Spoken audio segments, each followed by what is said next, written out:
جی السلام علیکم.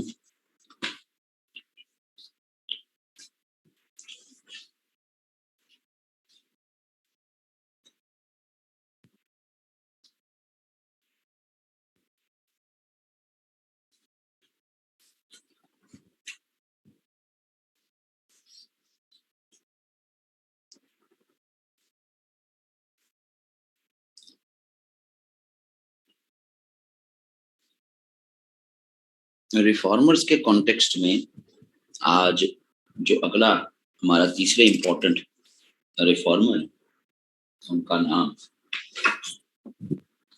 سر سید احمد خان.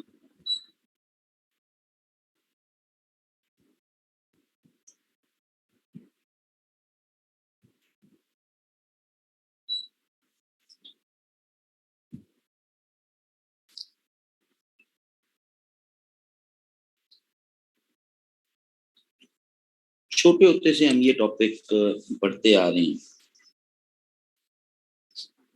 کوئی بڑی جو باتیں تو ایسی نہیں ایکسٹرا آرڈنری، لیکن پھر بھی کچھ ایسے سورسز. ایک تو آف کورس کے عزیز کی جو کتاب ہے دا میکنگ آف پاکستان،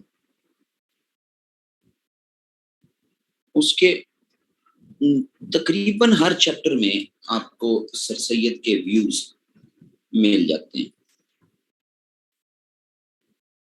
تقریباً ہر chapter.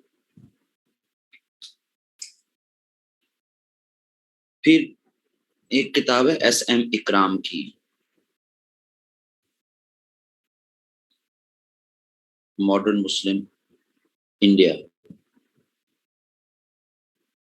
And birth of Pakistan.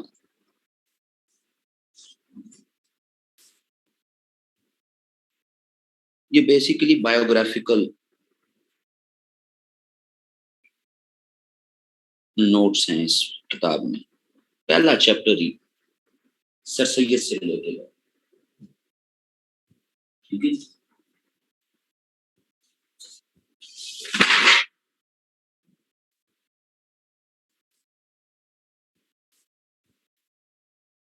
لیکن موسٹ ریسنٹلی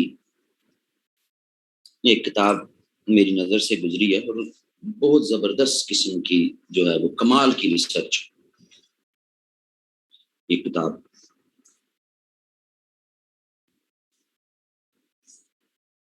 2019-20 کی پبلیکیشن ہے. کیمبرج کمپینین جو سید احمد خان، بہت لاجواب کام. یاسمین سائکا.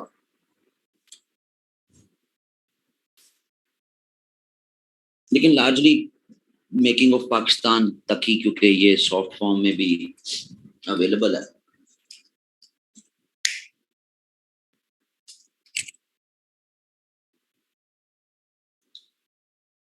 سر سید کا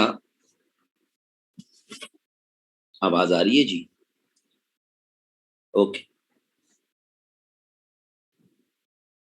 سر سید کی لائف کو دو کیٹیگریز میں آپ ڈیوائڈ کر سکتے ہیں. ایک فیز جو کہ اس کی برتھ سے لے کے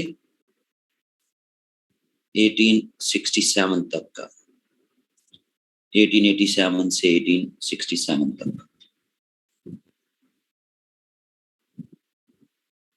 دوسرا فیز 1867 سے اس کی ڈیتھ 1898 تک.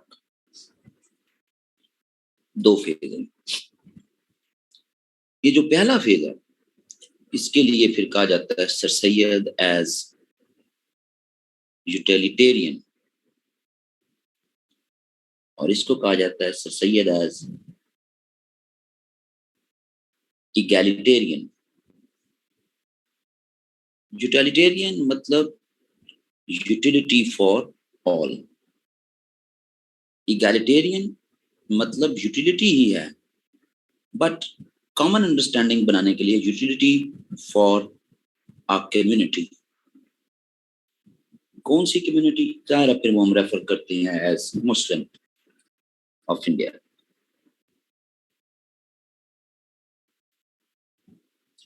اس فیز کا سر سید ایک ریشنل بینگ ہے. اس فیز کا سر سید برٹش کو سپورٹ کرتا ہے. اس فیز کا سر سید لٹریری ایکٹیویٹیز میں انگیج ہے.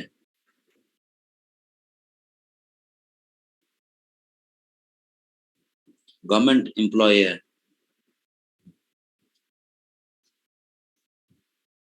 Even war of independence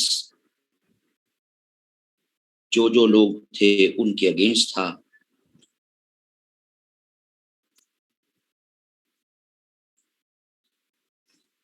so us phase کا سر سید اپنی کچھ آبجیکٹو آپ کہہ رہے ہیں ایم سی کیوز کے لحاظ سے تو آپ کے لیے امپورٹنٹ ہو سکتا ہے. غازی پور میں مدرسہ بنایا، مراد آباد میں مدرسہ مطلب اسکول بنائے، علی گڑھ انسٹیٹیوٹ گزٹ بنایا، سائنٹیفک سوسائٹی بنائی. یہ سارے کام آبجیکٹو سے ریلیٹڈ اس فیز میں. آثار و سنادید لکھی، کازز آف انڈین میوٹنی لکھی. ہمارے کام کا سر سید یہ ہے. اس فیز کا سر سید ایک الیٹ فیملی ہے. اپنے فیملی کے ذاتی پرنٹنگ پریس ہیں دہلی میں.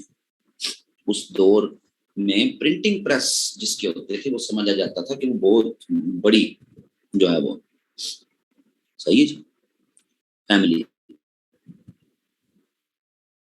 ہمارے کام کا یہ فیز ہے جس میں اس نے اسپیسیفکلی مسلمز آف انڈیا کے لیے کام کیا. تو پہلے تو ان فیکٹرز کو دیکھ لیتے ہیں کہ وہ کون سے فیکٹرز ہیں جس کی وجہ سے یہ شفٹ آئی فرام یوٹیلیٹیرین ٹو ایگالیٹیرین. تو جنرلی دو فیکٹرز جو ہیں، there are two factors جن کو کہا جاتا ہے کہ جن کا بڑا پروفاؤنڈ امپیکٹ ہوا سر سید کی لائف کو. ایک تو ہے 1867 کی ہندی اردو کنٹروورسی. 1867 کی ہندی اردو کنٹروورسی، اور خاص طور پر اس کو بہت ڈیٹیل میں پھر فرانسس روبنسن، اس کی کتاب ہے سیپریٹزم امنگ انڈین مسلمس، کمال کی کتاب.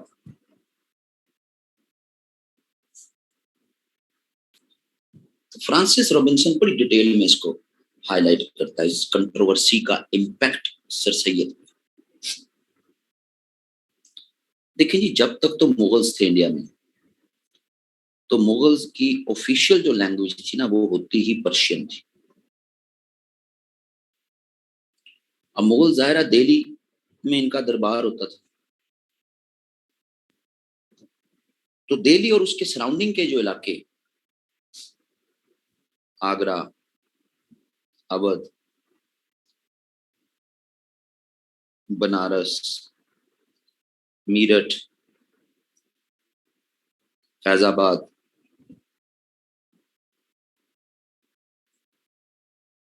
آج یہ سارے ایریاز کے لیے آپ ورڈ یوز کرتے ہیں یو پی. انگریزوں نے بھی آ کے یہی نام دیا مجھے. یہ سارے چھوٹے چھوٹے صوبے تھے جن کو انگریز جب آئے تو انہوں نے نام دے دیا U P, United provinces, U P. تو پرشین آفیشیل لینگویج تھی، لیکن نیچے جو اس پورے دہلی اور اس کے سراؤنڈنگ کے ایریاز میں جو بولے جانے والی لکھے جانے والی زبان تھی دیٹ واز اردو، یعنی سیکنڈ آفیشیل لینگویج. تو جی ٹھیک ہے 1858 میں برٹش کا مکمل کنٹرول ہو گیا، تو جی آفیشیل لینگویج تو ہو گئی انگلش. اور یہ یو پی یہاں پر ایک تحریک چلائی کچھ ہندو ایکسٹریمسٹ ایلیمنٹس نے تحریک چلائی، جنہوں نے یہ کہا کہ جناب ہندی لینگویج اس کی پروموشن ہونی چاہیے. اب یہ لینگویج کیا ہے؟ یہ تو نیچے تو اردو بولی جاتی تھی، اردو ہی میں لوگ بات کرتے تھے، اردو میں ہی لکھتے تھے. ہندی اور اردو بولنے میں تو لگ بھگ سیم ہے. تو ان کا مقصد بیسیکلی یہ تھا کہ اسکرپٹ جو ہے رسم الخط وہ جناب سنسکرت سے ڈیرائیو ہونا چاہیے، جو کافی 100 سالوں سے ہندوؤں نے چھوڑ دیا ہے، اور وہ عربی رسم الخط میں ہی آ گئے ہوں گے، کیونکہ حکمران مسلمان تھے تو جناب عربی رسم الخط چلنا شروع ہو گیا. سو ہمیں اپنے رسم الخط کو واپس لانا، جس کو کہتے تھے دیوناگری، جس میں آج ہندی لکھی جاتی ہے انڈیا میں، وہ دیوناگری اسکرپٹ ہے.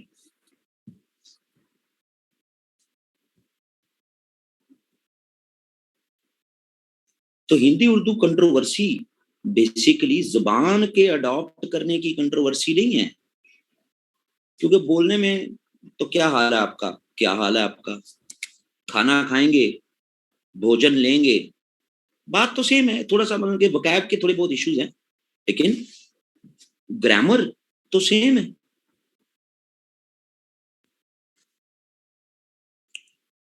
یہ لڑکا خوبصورت ہے، یہ لڑکی خوبصورت ہے، یہ لڑکی ہے، گرامر تو سیم. سو ایشو کہاں پہ ہے؟ ایشو رسم الخط کو چینج کرنے کا. اور یہ ہوا کہ جناب 84% ہندو ہیں یو پی میں، اور مسلمان تو سارے 14% ہیں، باقی 1-2% باقی جو ہے وہ کمیونٹیز ہیں ادرس. تو جو میجورٹی ہے جناب اس کی خواہش ہے کہ جی رسم الخط جو ہے وہ دیوناگری ہونا چاہیے، جس کو ہم پھر کہیں گے ہندی.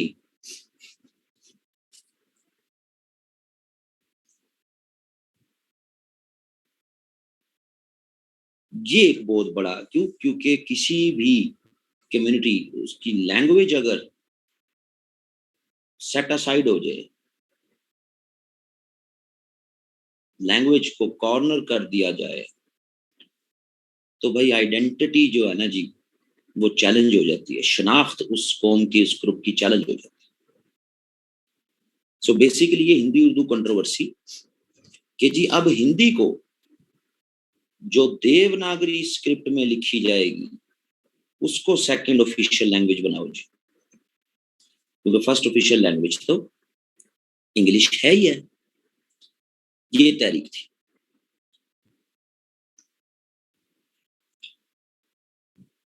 اب کچھ کے نزدیک ٹھیک ہے جی میجورٹی جو چاہتی ہے وہ کر لیں، لیکن ہم نے تو اپنی کمیونٹی کے لحاظ سے دیکھنا ہے کہ ہماری ایک زبان جو ہزاروں سالوں سے رائج ہے، یا سینکڑوں سالوں سے سوری رائج ہے، اس کو ختم کر کے پلانڈ طریقے سے ایک رسم الخط ڈیولپ کیا جا رہا ہے.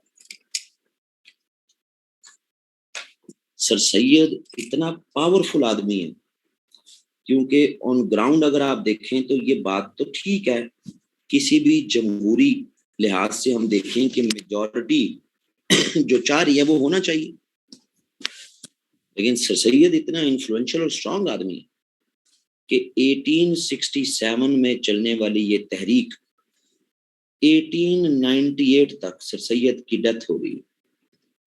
اس ٹائم تک 30-31 سال یو پی کے ہندو ان کے راستے کی ایک ہی دیوار تھی اور وہ تھی سر سید.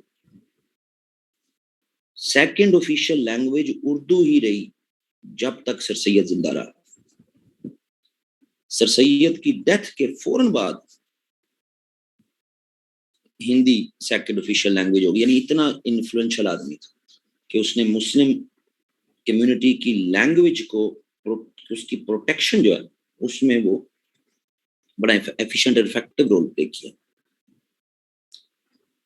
سو ایک طرف تو یہ ایک پروفاؤنڈ امپیکٹ اس پہ آیا کہ ہندوز ہمیں اپنا جیسا نہیں سمجھتے.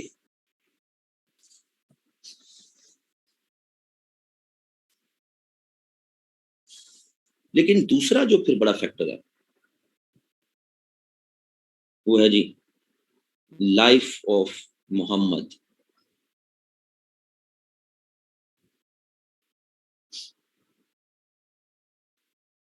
ولیم میور اس نے یہ کتاب لکھی 1861 میں.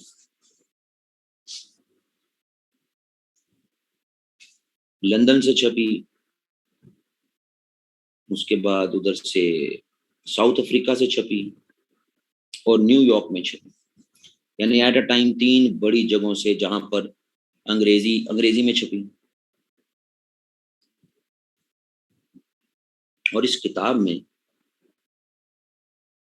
پروفٹ آف اسلام ان کو چیلنج کیا گیا, کرٹیسائز کیا گیا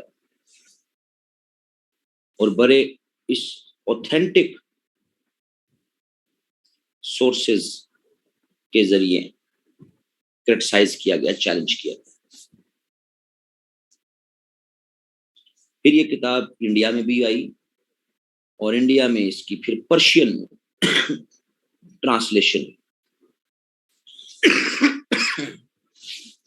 بہت زیادہ اس میں پروفٹ آف اسلام کو کرٹیسائز کیا گیا. اور سر سید اس کو لے کے پھر کافی زیادہ پریشان تھے. ٹھیک ہے جی. سر سید کا خیال تھا کہ اس کتاب کا کاؤنٹر نیریٹو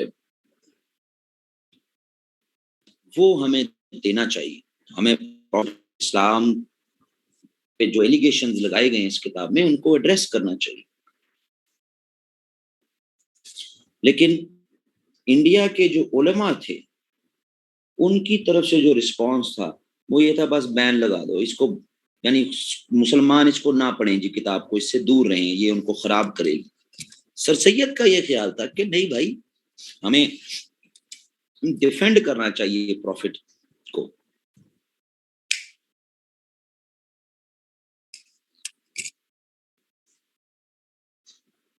اب جتنے سورسز کا ذکر ولیم میور اس نے جتنے سورسز کا ذکر کیا وہ سارے تو لندن میں پڑے ہوئے تھے سورسز.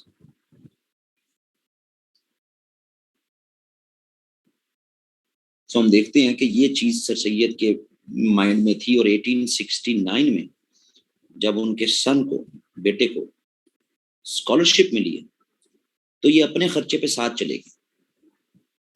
وہاں جا کے انہوں نے جو ایجوکیشن سسٹم ہے برٹش کا وہ دیکھا, انسپائر ہوئے. بٹ سائملٹینیسلی وہاں بیٹھ کے انہوں نے اس کتاب کا رسپانس لکھا.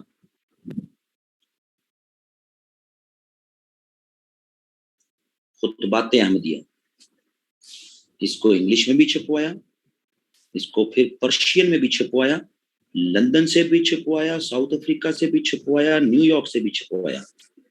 2 پرنٹنگ پریس تھے سر سید کے جی, اپنے ذاتی دونوں بک کے. جتنی دیر یہ 18-20 مہینے وہاں رہے, دونوں پرنٹنگ پریس بک گئے انڈیا میں. اس کتاب کے چکر میں. پھر انڈیا کے بڑے بڑے نواب جو ہیں ان کو لیٹر لکھ کے چندہ منگواتے تھے کہ میں یہ کام کر رہا ہوں تو برائے مہربانی یہ کام رکے نا، میرے پاس جو کچھ تھا میں نے لگا دیا.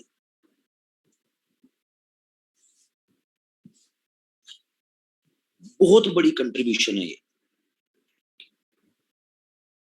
کیونکہ یہ صرف اسلام ایز اے ریلیجن، اس کے پروفٹ کی پروٹیکشن یہاں تک صرف بات نہیں ہے. اسلام ایز اے سسٹم، وہ اگر کوئی آئیڈیلائز کرتا ہے سسٹم کہ کون سا پیریڈ ہے جس کو آئیڈیلائز کیا جائے، تو وہ پھر پروفٹ ایز رولر ہی ہے کہ جس کو آئیڈیلائز کیا جاتا ہے. So it's not about merely a religious issue. It was کہ یہ پورا اسلام ایز اے سسٹم جو ہے اس کو ڈیفینڈ کیا جا رہا ہے.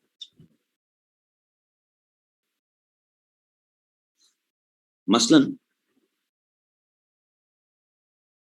بہت بعد میں علی عثمان قاسمی یہ لمز میں اس وقت بھی ابھی بھی پروفیسر ہیں، پڑھا رہے ہیں. ان کی کتاب ہے questioning the authority of past, بڑی مزیدار کتاب. سو اس میں بھی پھر یہ حوالہ ولیم میور کا اور پھر کیسے سر سید نے رسپانس دیے، سر سید کے رسپانس اس کی موجود ہے. چیز بڑا اچھا ویل ریسرچ آدمی. یعنی اس وقت پاکستان میں اگر آپ کہیں کہ دو لوگ جو کہ اچھی ریسرچ کر کے ہسٹری کی کتابیں چھاپتے ہیں تو ان میں ایک الہان نیاز ہے، یہ قائد اعظم یونیورسٹی میں پڑھاتا ہے، اور ایک یہ علی عثمان قاسمی یہ لمز میں پڑھاتا ہے. دونوں چوٹی کے پائے کے جو ہے وہ ریسرچ اسکالر ہیں، لیکن دونوں بیچارے انٹرنیشنل ایکسپوجر نہیں مل رہا. ششی تھرور کا نام تقریباً ہر کسی نے سنا ہوا، فارن منسٹر بھی رہا. اس کی کتاب era of darkness international exposure ہے، تو یہ کتاب لکھتا ہے تو جناب ملینز میں کاپی بک جاتی ہے. اس کا ایک سنگل لائنر آرگومنٹ ہے کہ برٹش نے انڈیا میں ایکسپلائٹیشن کیسے کی ہے، اور اس کے لیے اس نے پورے ریکارڈز، آفیشیل ریکارڈز نکال کے ایک پوری کتاب میں اتنا سونا گیا، اتنی چاندی گئی، اتنا یہ گیا، اتنا وہ گیا، اتنا یہ گیا، اتنا وہ گیا. ٹھیک ہے جی، پوری ڈیٹیلیں دے دی اس نے کہ یہ کیسے ایکسپلائٹیشن کرتے رہے ہیں 1757 سے 1947 تک. ٹھیک ہے جی، بڑی ملینز میں کاپیاں بکی ہیں اس کتاب کی. ہمارے ہاں اسلام آباد میں بیٹھے الہان نیاز میں اس کتاب کو ریجیکٹ کیا، اس کا کاؤنٹر نیریٹو لکھا ہے کہ یہ جو سوچ ہے کہ جی برٹش نے بیڑا غرق کیا ہے، اس نے کہا جناب برٹش نے 1757 سے 1857 تک اصل میں ایکسپلائٹیشن کی. 1858 سے 1947 میں انہوں نے ڈیولپمنٹ بھی کی. سو ایک بالکل نیا یونیک تھیسس الہان نیاز لے کے آیا برٹش راج ان انڈیا.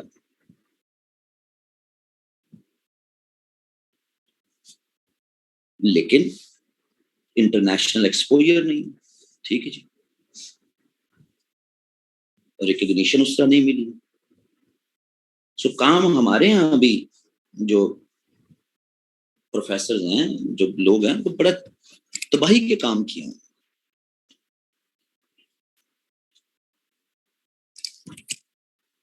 لیکن وہ ایکسپوجر نہیں جو ہے وہ مل پا رہا.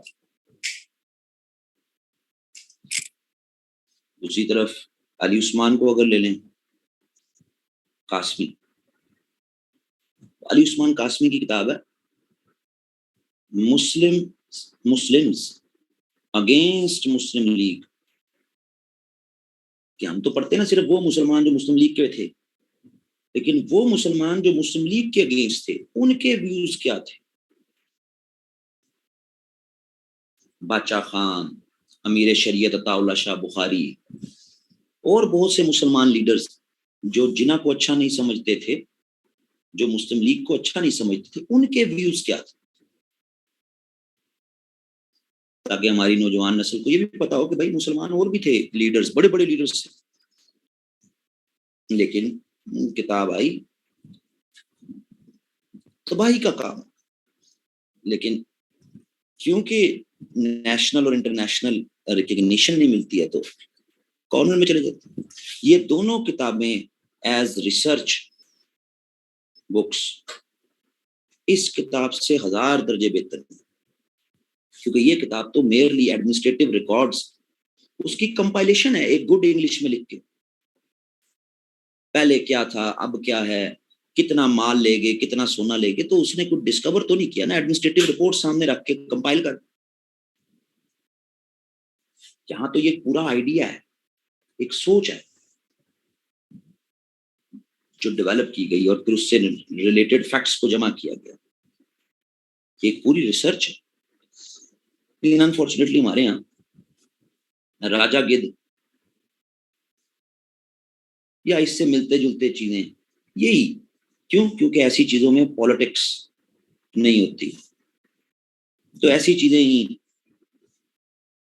اداس نسلیں، تھوڑی سی پالیٹکس لیکن باقی ناول، شہاب نامہ اور اس طرح کی چیزیں جو ہیں وہ بچوں کو جناب پڑھاؤ، پڑھیں، سو انہی میں رہیں، اس سے باہر نہ نکلیں۔ ٹھیک ہے جی۔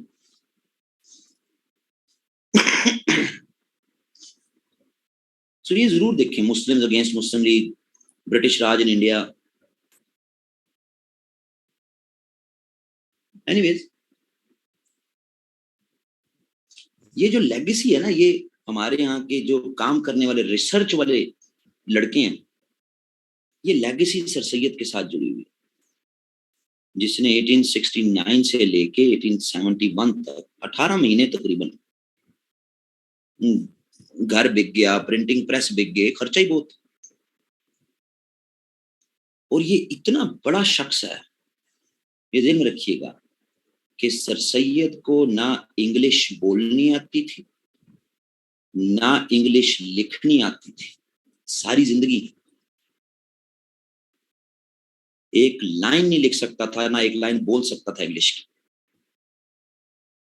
سو لندن میں اس نے ٹرانسلیٹرز بھی رکھے تھے، جو اس کو سورسز جو لیٹن یا انگلش سورسز تھے وہ ٹرانسلیٹ کر کے دیتے تھے پرشین میں، پھر اس نے جو کتاب لکھی وہ انگلش میں ٹرانسلیٹ کروائی، تو اس کو ایک لائن نہیں بولنی آتی تھی، لیکن پھر بھی جواب لکھا کتاب کا، اور کمال کا جواب لکھا۔ مثلا یہ اس کی امپورٹنس جو ہے کہ مسلم آئیڈینٹی، اس کی پروٹیکشن کے لیے یہ شخص کس حد تک گیا، اور اسلام ایز اے سسٹم اس کی پروٹیکشن کے لیے، اسلام ایز اے ریلیجن کی تو کسی کو پروٹیکشن کی ضرورت ہی ان کو نہیں ہے، صحیح۔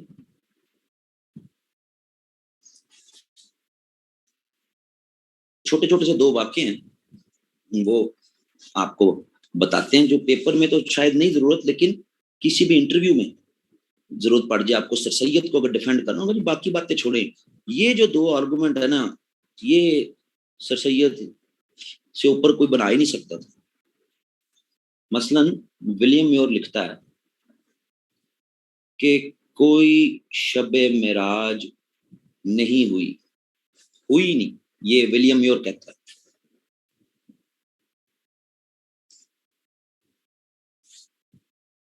تو یہ سارا جھوٹ کا نعوذ باللہ اس کے نزدیک فسانہ ہے۔ پروفٹ نے اپنے فرینڈ کو بتایا، حضرت ابو بکر کو،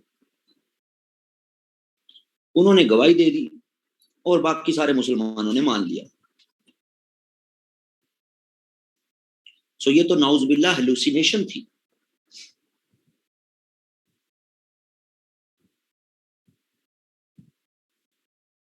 ایک اور آرگومنٹ وہ دیتا ہے اپنی کتاب میں کہ بدر کی جو بیٹل ہے، بیٹل آف بدر، غزوہ بدر،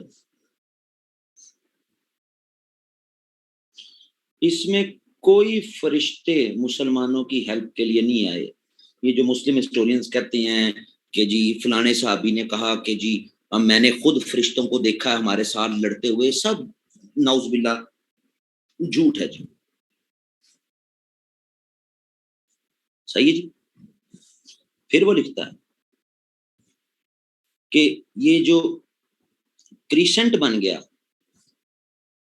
ہلال، بڑا مشہور جو کرشمہ ہے پروفٹ کا کہ پروفٹ نے ہاتھ کے اشارے سے چاند کے 2 ٹکڑے کر. ولیم میور کہتا ہے یہ بھی سارا جھوٹ کا فسانہ ہے، نعوذ باللہ.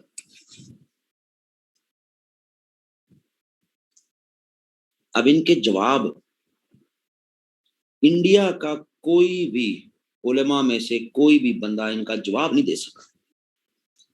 اس پہ کاؤنٹر نیریٹو نہیں بنا سکا. یہ سر سید نے بنایا.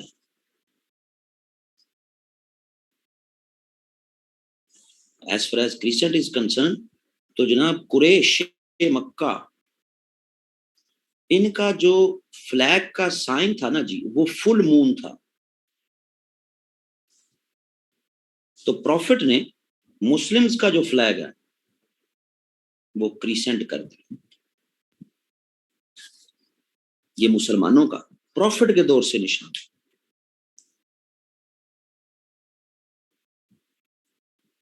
اور اس کو لگ بھگ تمام، اور اس وقت کی جو آٹومن امپائر تھی، ٹرکش جو تھے، اور ہر جگہ مسلمان ہر دور میں جہاں بھی مسلمانوں کی حکومتیں رہیں، پراپر جو اسلامک نظام کے مطابق چلنے کی کوشش کرتی رہی، انہوں نے کریسنٹ کے جھنڈے کو رد نہیں کیا. یہ ایک لیونگ معجزہ ہے پروفٹ کا. سو اگر تم معجزات میں نہیں مانتے، میریکلز میں نہیں مانتے، نہ مانو، لیکن یہ ایک لیونگ لیجنڈ بن گئی. پھر فرشتے، تو سپوز کوئی فرشتے نہیں آئے، سپوز کر لیتے ہیں، فرض کر لیتے کہ نہیں آئے، فرض کر لیں ایک لمحے کے لیے کہ نہیں آئے. تو اگر نہیں آئے تو تب بھی بدر میں رزلٹ تو کیا چینج ہو جائے گا بدر کا؟ یہ تو اچھی بات ہے کہ 313 جو ہے وہ سنگل ہینڈڈلی 1000 سے لڑ پڑے. یہ تو اور بہتر ہو گیا مسلمانوں کے لیے. یہ آپ کا آرگومنٹ کے فرشتے نہیں آئے، اس کا مطلب ہے ان 313 نے بے جگری سے لڑے ہیں. رزلٹ تو چینج نہیں ہوا بدر کا. کیا بدر کا رزلٹ چینج ہو گیا جی؟ ہاں، اگر مسلمان ڈیفیٹ کر جاتے تو آپ کہتے جی فرشتے بھی آئے لیکن پھر بھی ڈیفیٹ ہو گئی، تب ایک علیحدہ بات تھی. تو آپ نہ مانیں، ٹھیک ہے، فرشتے نہیں آئے، تب بھی بدر کے نتائج پہ کوئی فرق پڑتے گا؟ کوئی فرق نہیں پڑے گا.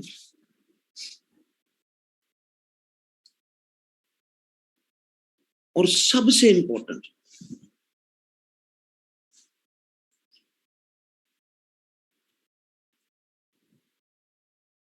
مذہب میں معجزات ہو سکتے ہیں، کسی بھی مذہب میں معجزات ہو سکتے ہیں، پر معجزات کی بنیاد پر مذہب قائم نہیں ہوتے. کسی بھی مذہب کے اندر کچھ معجزات ہو سکتے ہیں، لیکن یہ نہیں ہو سکتا کہ معجزات کی بنیاد پر پورا مذہب قائم کر دو. مثلا اگر ہم ایک لمحے کے لیے مان لیں، فرض کر لیں کہ واقعی شب معراج نہیں ہوئی، تو اس سے اسلام ایز اے مذہب اور ایز اے نظام یہ اپنی آب و تاب کے ساتھ پھر بھی کھڑا رہے گا، اس کی شان میں کوئی فرق نہیں پڑتا، یہ پھر بھی اپنی جگہ پہ موجود ہے. لیکن جو عیسائی یورپ کے حضرت عیسیٰ کو خدا کا بیٹا کہتے ہیں، اگر یہ ایک لمحے کے لیے مان لیں کہ حضرت عیسیٰ خدا کا بیٹا نہیں ہے، تو پوری عیسائیت کا جو برانڈ ہے، جو ورژن ہے یورپ کا، وہ سارا دڑم سے گر جائے گا. تو مذہب میں موضوعات ہیں، اگر کوئی نہیں مانتا تو اس سے مذہب کی شان میں مذہب کو فرق نہیں پڑتا. لیکن یورپ نے جو عیسائیت کی تصویر بنائی ہوئی ہے، اس میں عیسیٰ خدا کا بیٹا ہے، جو یورپ نے بنائی، اصل میں تو نہیں ہے لیکن جو یورپ نے بنائی. تو اگر ہم مان لیں کہ عیسیٰ خدا کا بیٹا نہیں ہے، تو تمہارا تو سارا مذہب ادھر ہم سے گر جائے گا. صحیح نہیں لے ہوتی بات. تو مذہب میں معجزات ہو سکتے ہیں، معجزے کی بنیاد پہ مذہب کھڑا کرو گے تو وہ دڑم سے گرے گا، کیونکہ اگر تمہارا کوئی معجزہ نہیں مانتا تو تمہارا مذہب تو دڑم سے گر گیا.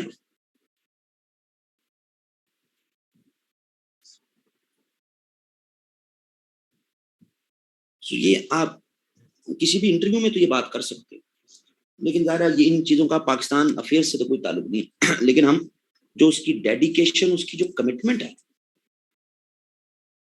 ٹورڈز مسلم کمیونٹی، خیر جی پھر یہ واپس آیا 1871 سے آنورڈ. جو اس کی پھر کنٹریبیوشن ہے نا جی، وہ پھر اسپیسیفک ہو گئی ٹورڈز مسلمز پہ زیادہ فوکس کرنا، اور مسلمز کے لیے فوکس کرنے کے لیے پھر ان کا جو سلوگن تھا، جس کو کے عزیز کہتا ہے کہ یہ اس کی میتھڈولوجی بن گئی، اس کا طریقہ کار بن گیا. That was loyalty, devotion, الوفنس.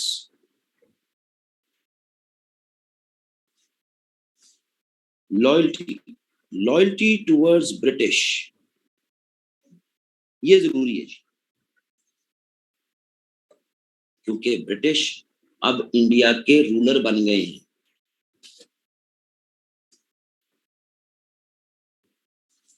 British کو کافی فیئر تھا مسلم سے کہ انڈیا میں اگر ہمارے خلاف کوئی دوبارہ اٹھ سکتا ہے تو وہ مسلمز ہی ہیں.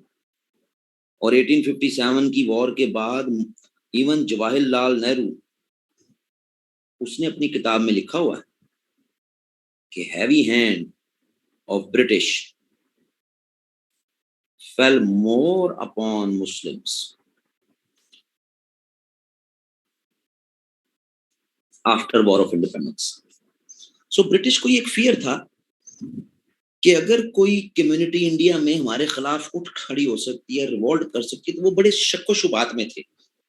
اور سر سید کا یہ خیال تھا کہ برٹش اب انڈیا میں آ چکے ہیں، یہ اب انڈیا کے رولرز ہیں، ان کے سسٹم میں رہتے ہوئے ہمیں اپنے رائٹس لینے، حقوق لینے. سو ہمیں لائلٹی شو کرنی پڑے گی ایز اے مائنورٹی گروپ. اب ہم رولرز نہیں رہے انڈیا کے. سو ایک اسٹریٹجی تھی. اٹ ڈزنٹ مین کہ برٹش واز پرو، یعنی Sir Syed was pro British. No, he was not pro British.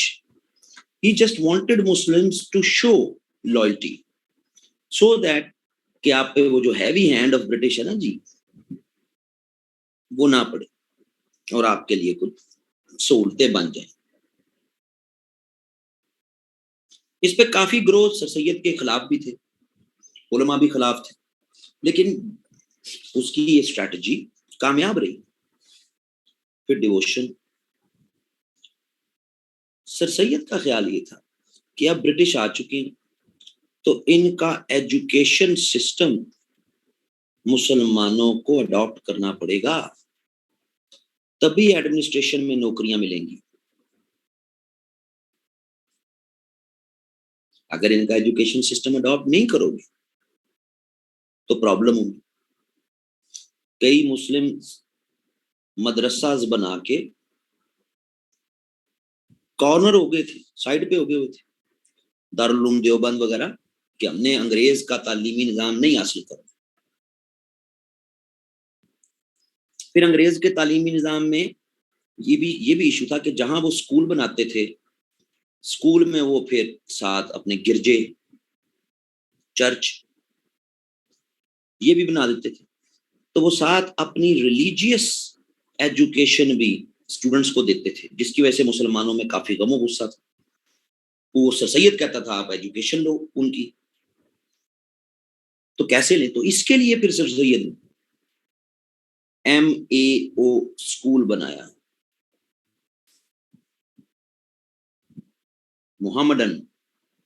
محمدن مطلب حضرت محمد صلی اللہ علیہ وسلم کے فالوورز، کیونکہ انگریز یہی نام دیتے تھے محمدنس، وہ مسلم نہیں کہتے تھے، وہ محمدنس کہتے تھے. محمدنس، اینگلو اورینٹل، ایک ایسا اسکول جس میں اسلام کی تعلیم بھی ہوگی، جس میں مغربی تعلیم بھی ہوگی، اور جس میں مشرقی تعلیم بھی ہوگی. کہ ٹھیک ہے آپ انگریزوں کے بنائے ہوئے اسکولوں میں نہ جاؤ، میں جو اسکول بنا رہا ہوں اس میں آ جاؤ، لیکن مغربی تعلیم حاصل ضرور کرو. ٹھیک ہے ان کے چرچ وغیرہ وسائیت یہ وہ بات نہ کرو، اپنی بھی تعلیم حاصل کرو، مغربی بھی اور مشرقی بھی. MAO school. پھر 2 سال بعد اس نے اس کو کالج بھی بنا دی. 1875 میں اسکول بنا، 1877 میں کالج بن گئی. سو مطلب ایجوکیشن حاصل کرو، ایجوکیٹ ہوگے تو جابز ملیں گی، سوشیو اکنامک سٹیٹس بہتر ہوگا مسلمانوں کا.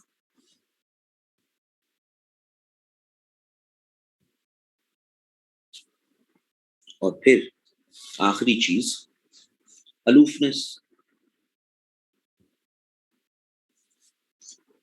اب ایسا ہے کہ ہم بچپن سے پڑھتے آئے ہیں کہ سر سید کہتے تھے کہ مسلمان سیاست میں حصہ نہ لیں. یہ چھوٹے ہوتے سے ہم پڑھتے آ رہے ہیں. کیوں جی ایسا ہی ہے؟ اس پہ کوئی 2 حرفی بات تو نہیں ہے. چھوٹے ہوتے سے جناب یہی سنتے آ رہے ہیں مسلمان سیاست میں حصہ نہ لیں، مسلمان سیاست میں حصہ نہ لیں.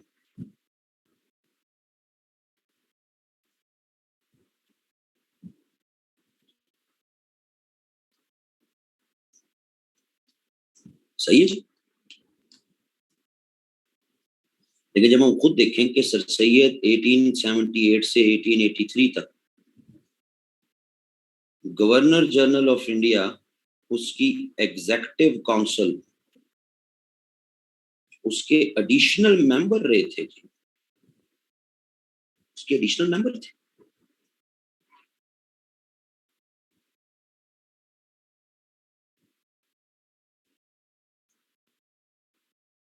تو یہ کیسے ہو سکتا ہے کہ ایک شخص مسلمانوں کو کہے کہ سیاست میں حصہ نہ لیں اور خود گورنر جنرل کی ایگزیکٹو کاؤنسل میں جا کے بیٹھ جائے؟